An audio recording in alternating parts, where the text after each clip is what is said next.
En 2018, Marea de Vigo, gañáramos esta sentencia que teño aquí, unha sentencia que o que viña a decir é que as xefaturas no Concello de Vigo, sobre todo a escala funcionarial a 1 e a 2,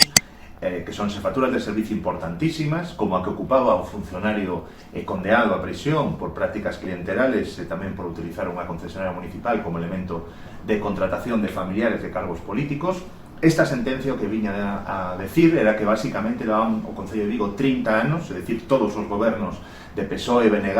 e PP utilizaban esta práctica, e é unha práctica que o que decía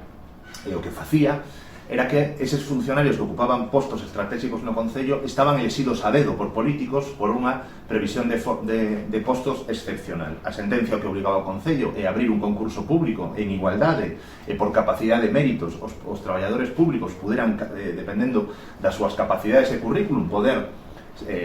ser a persoa que ocupara esa xefatura. No ano 2019 pedimos unha execución de sentencia porque seguíamos, ademais, vendo que non se proveían esas plazas dunha maneira democrática e este caso, esta condena, esta sentencia, o que deixa claro que esas prácticas, a única maneira de erradicalas do Concello de Vigo é evitar que un político poida designar a dedo plazas de importancia no que é unha contratación pública. Estamos falando de mesas de contratación que moven millóns de euros e que, polas que pasan centos de empresas. Estamos falando de contratación en bolsas de emprego, estamos falando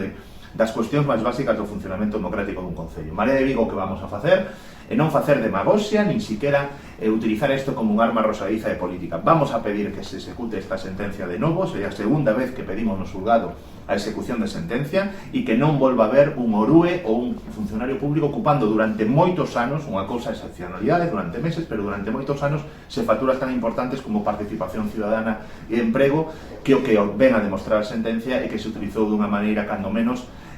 orientada aos intereses de determinados políticos que están nesta corporación.